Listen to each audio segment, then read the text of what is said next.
Good evening, sir. My name is Vishal Tiwari. I'm a PhD student here in IIT-Ropar. Sir, generally I see that in Western countries, people chase excellence, whether it is in sports or science or technology, or whether it is in like social reforms or like inculcation of democratic values. On the contrary to this, it is a general mindset that I see in our country, like masses of the youth running after securing a job, and after that, by marrying a boy or girl to further settle. Sir, why do we Indians fear to chase excellence? Why don't we have an like appetite to create or discover something new in the field of science and technology?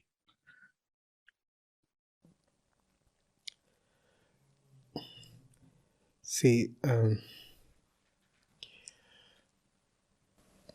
all search for excellence involves the use of thought, science, technology, this, that, whatever it is. It involves thought.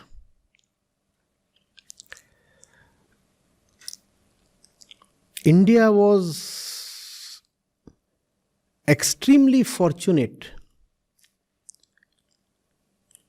It discovered something beyond thought.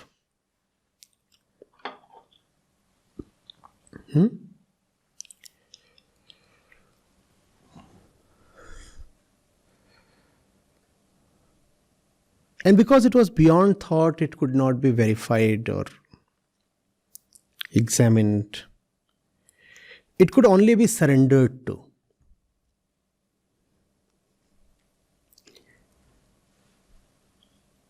So India got something that put thought in its place, that demonstrated that thought is not the highest thing, that there is truth beyond human action,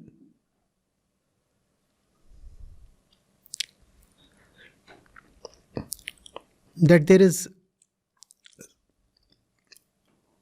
something higher beyond human action, human achievement, human thought, human imagination, human creation.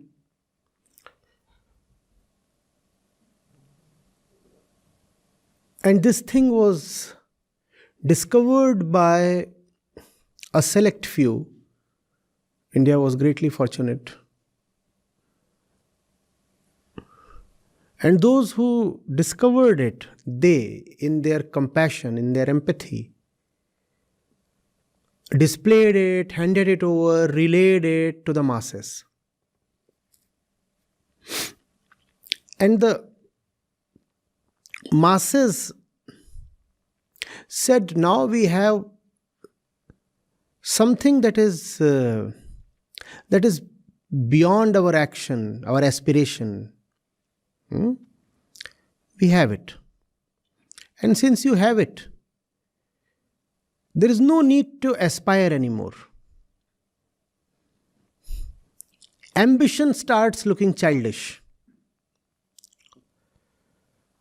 Attempts to rise higher start looking futile.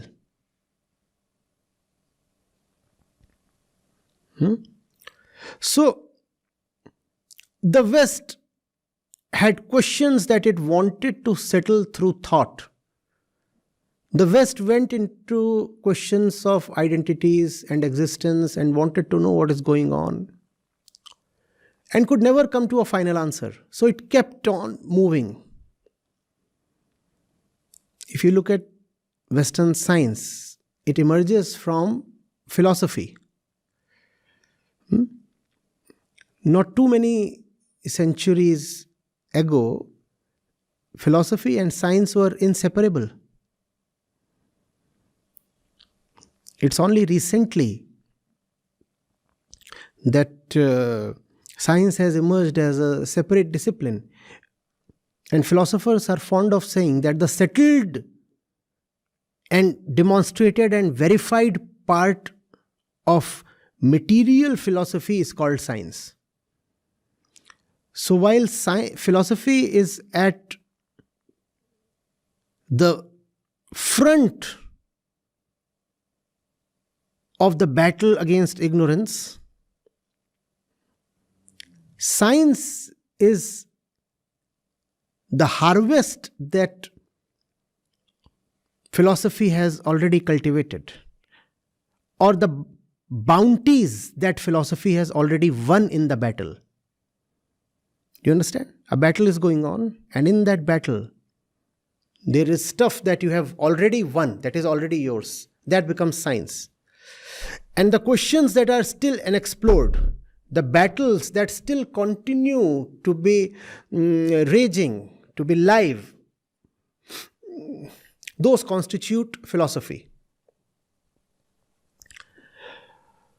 So the West had philosophy, and the West used thought to settle philosophical questions.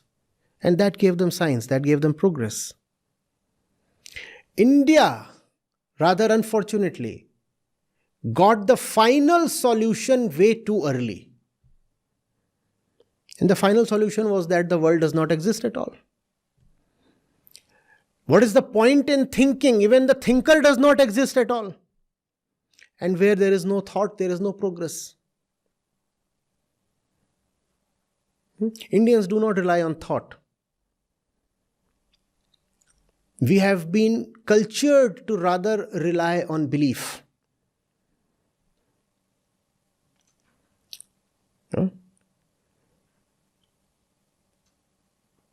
That has become rather stupid today. But it originated from a higher place.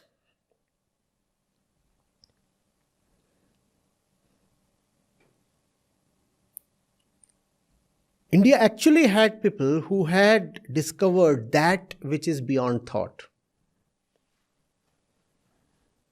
And because they had discovered that, the discovery showed in their life, in their eyes, in their face, in their actions, and people grew fond of them.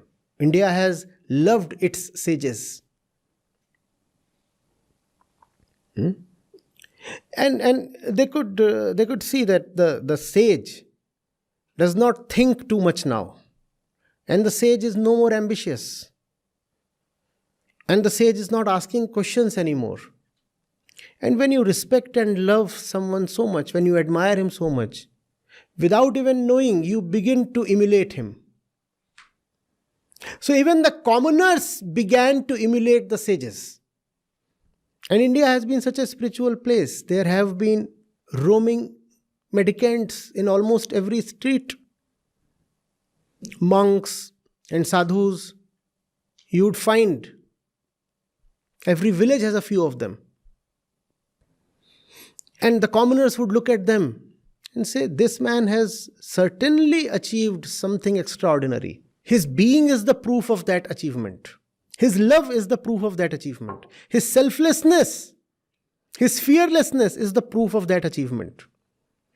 So India began emulating those people, and that happens. That happens in admiration. But emulation can never give you the real thing. So those who had not even started thinking, they abjured thinking. India bypassed thought. India said, what is the point in living by the mind? The mind cannot give you much. And monks will come and declare, the mind is your enemy.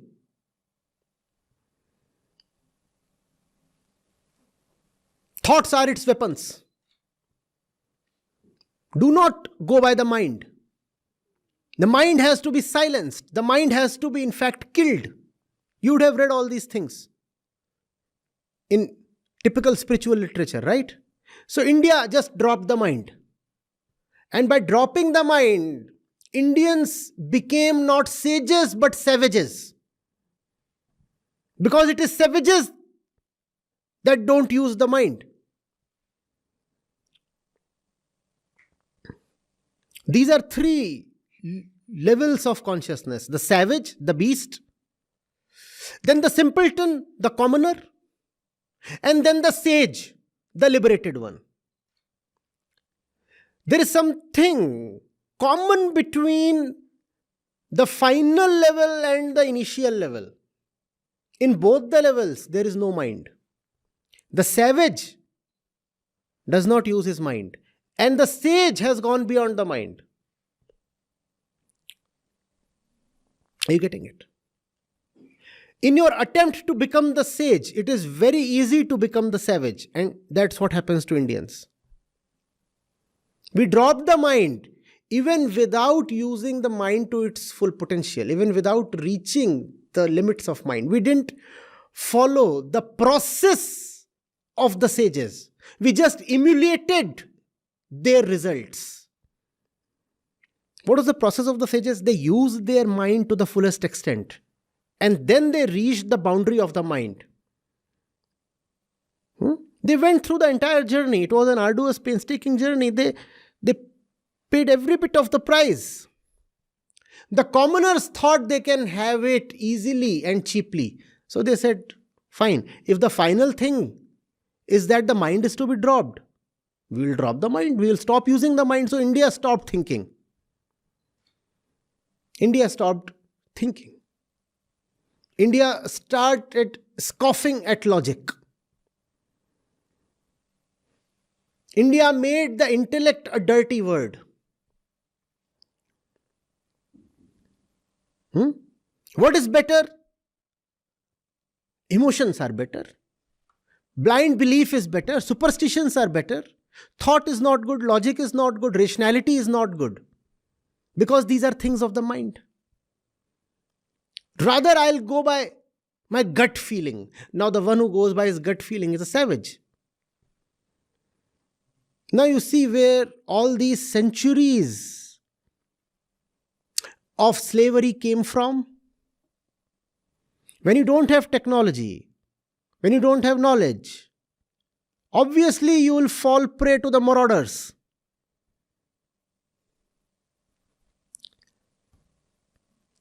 How will you manage the aggressor? He has the power of thought and weapons and technology. He has been thinking. And you have been just breeding and believing. And you are smug in your belief that you are meditative and liberated people because you don't think. Even today, Indians relatively do not think. We do not use our minds to the fullest extent. We rely on trust. We rely on copying and emulation. We are afraid to dare and venture out. Our movies copy from Hollywood. Even our YouTubers copy from American YouTubers. Our social influencers copy from them. Our podcasters copy from Joe Rogan.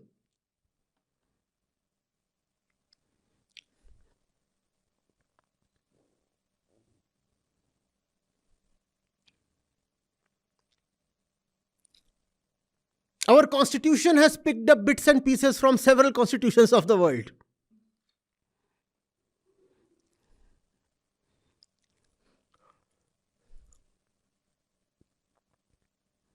At IIM Ahmedabad, we had Harvard steps.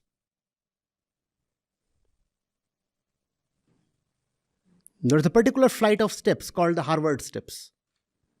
I found it very interesting.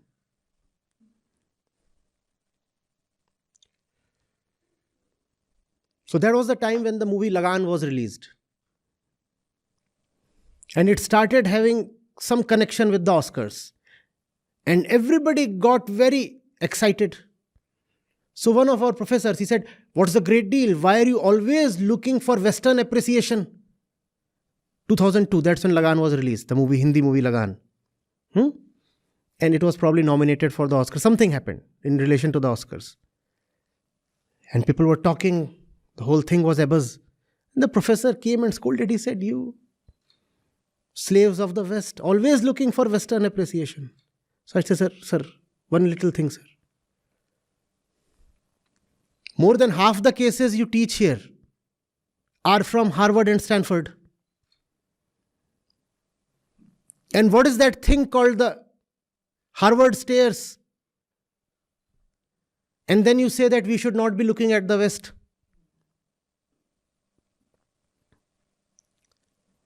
India just stopped thinking. India stopped being original. We bypassed the mind. The thing is, please appreciate the cardinal mistake. Even to go beyond the mind, you have to first of all use the mind to the fullest. There is no other way. You cannot just arbitrarily drop the mind. To go beyond life, first of all, you have to go fully through life. As they say, the way through is the way out.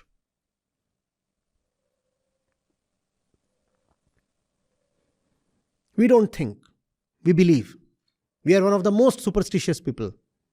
Look at the number of gurus and babas proliferating and prospering.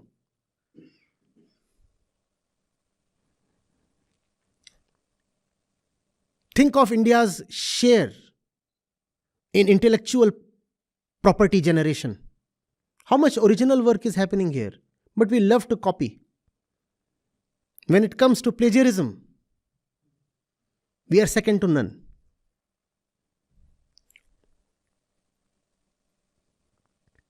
Think of your car models. Visit Europe or US and you will be surprised. You say, this one looks so much like the one I see on Indian roads, but the logo is different. How did that happen? Even think of the weapons that Indian Army is using. How many of them are? Even to manufacture weapons, you require thought. Where is thought?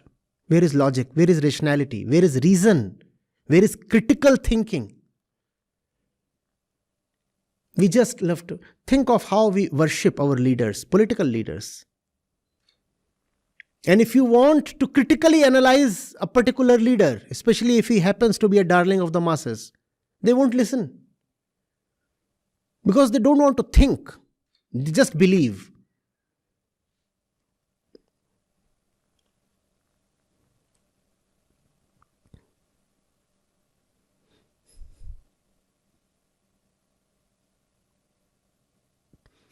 Our education must prepare the kid to question everything, to dare to inquire into everything. There should be no holy cows. There should be nothing so sacred that it cannot be questioned.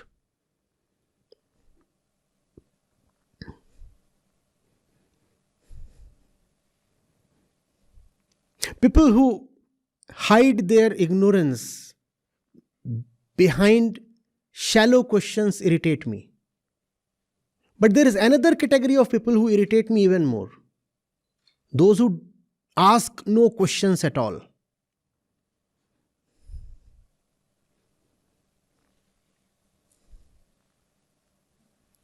Those who just take life. It is hot. Yes. It is cold. Maybe. Who are you? Do you exist? Are you alive? Are you an alien? A zombie? Who are you? There is no individuality. You don't have a mind. You can't think. You can't question. You can't analyze. You can't reason. You can't compare. No. Dead.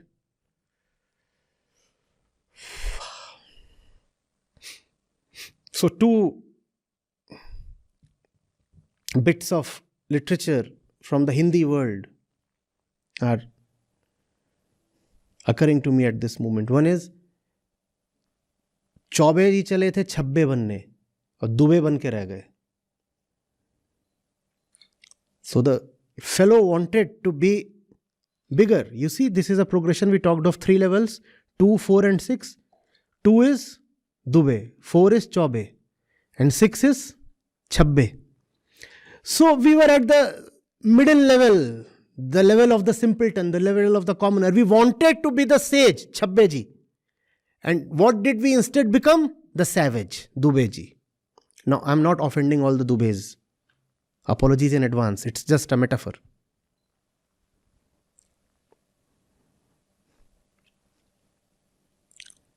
And the other one is a popular song from one of the movies. Zindagi ki talash mein hum. Pahadi can never be far behind you. जिंदगी की तलाश में हम मौत के कितने पास आ गए. India's greatest fortune became its misfortune. Our philosophers, our sages, our gems and jewels,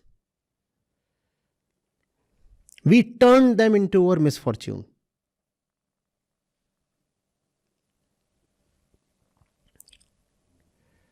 That's what ails India.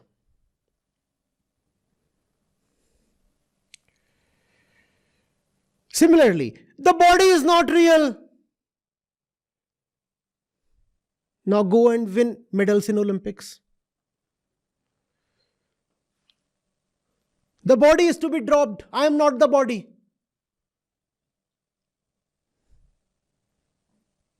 Nice. So you're a good 8 inches shorter than the average Swede. Am I right? The Scandinavian countries, the average height there, I suppose, is in excess of 6 feet. And here, 5'6" or something, 5'5". That's how tall the average Indian is. How tall or how short? Half a foot. Because I am not the body. You see, we are spiritual people. We are not supposed to be the body. So we top the charts when it comes to malnutrition because we are not the body.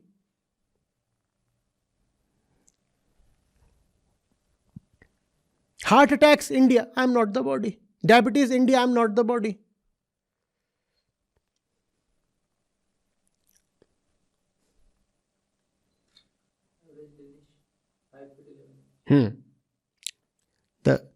In Denmark, it's 5'11". India, 5'5".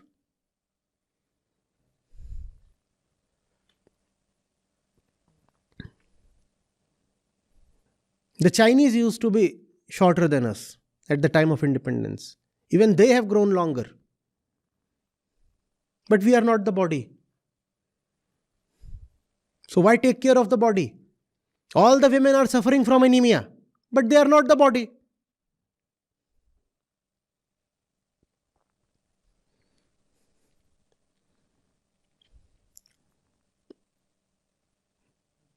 Indian women are especially not the body. It's just that they keep on producing more and more bodies.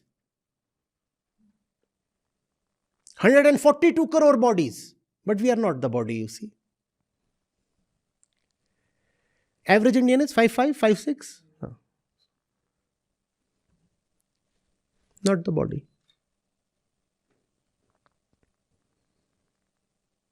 These are the two things that we have been taught to stay clear of, right? Tan and man.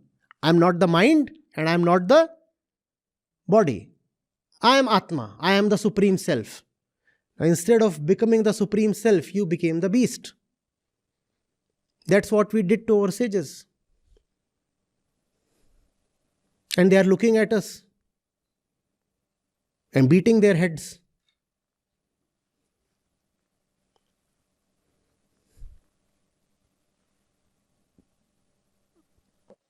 Thank you so much, Acharya ji, for this thought-provoking session. Thank you for answering so many questions by the participants. It was very insightful, and we are all very grateful for the session. And we all hope to have the chance to have another session with you in the near future. Thank you so much, sir. Thank you.